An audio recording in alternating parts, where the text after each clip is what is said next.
wabarakatuh. Asyhadu an la ilaha illallah wa asyhadu anna Muhammadar Rasulullah. Segala puji bagi Allah yang telah memberikan kita semua kenikmatan dan kesehatan. Salawat dan salam senantiasa kita tujukan kepada Nabi besar Muhammad Shallallahu Alaihi Wasallam yang akan memberikan syafaat pada kita di yaumul akhir.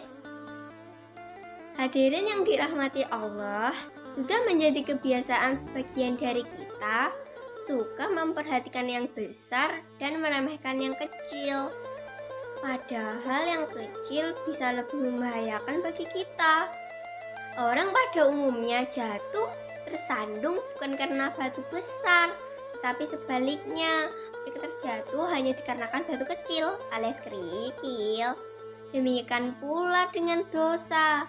Banyak orang yang berhasil menghindari dosa besar, sementara dia mengumpulkan dosa-dosa yang kecil. Padahal agama Islam mengajarkan pada kita untuk tidak pernah meremehkan dosa, baik itu dosa kecil maupun dosa yang besar. Ibnu Athaillah dalam Taj al-Arus berkata, hal yang paling ditakutkan merusak dirimu adalah dosa-dosa kecil, sebab bisa jadi engkau takut terhadap dosa-dosa besar hingga langsung bertobat karenanya. Sedangkan terhadap dosa-dosa kecil, engkau meremehkannya. Hal ini seperti ketika bertemu dengan seekor singa, lalu kemudian diselamatkan oleh Allah dari singa itu. Allah SWT berfirman dalam surah An-Nur ayat 15. A'udzu billahi minasyaitonir rajim.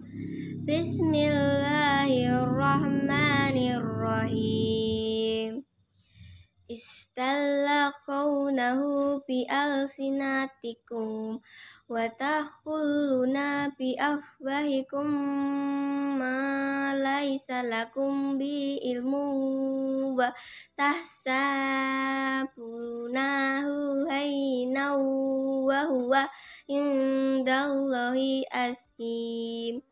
Shadaqallahul azim. Yang artinya, ingatlah ketika kamu menerima berita bohong itu dari mulut ke mulut, dan kamu katakan dengan mulutmu apa yang tidak kamu ketahui sedikit pun, dan kamu menganggapnya remeh, padahal dalam pandangan Allah itu soal yang besar.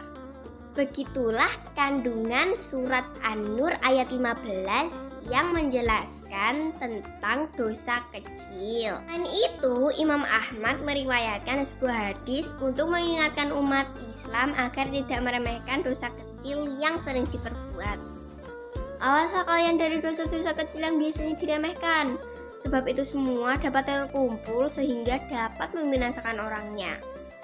Lalu beliau membuat perumpamaan. Suatu kaum atau rombongan yang turun berkemah di hutan, dan ketika tiba waktunya makan, setiap orang keluar mencari lidi serta dahan pohon.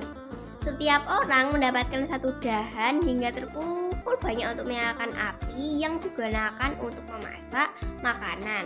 Hadis riwayat Ahmad. Tensinya dosa kecil bisa menjadi besar.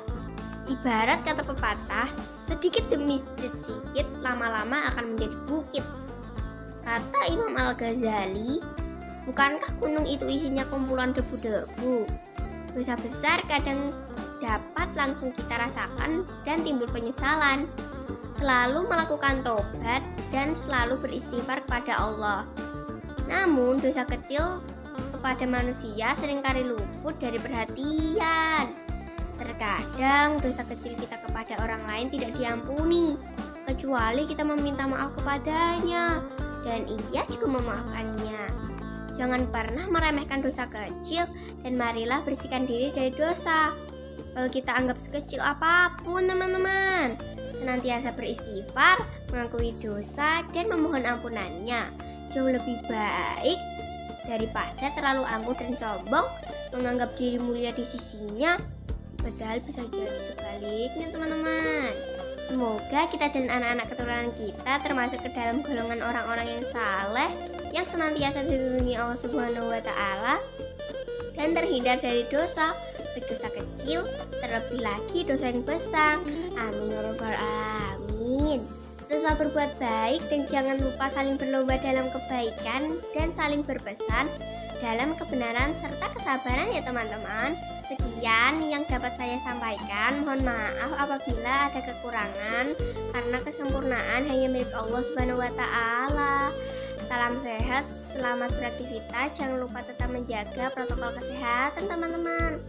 Barakallahu fikum. Amin Allahumma sholli ala sayyidina Muhammad wa ala ali sayyidina Muhammad. Wassalamualaikum warahmatullahi wabarakatuh.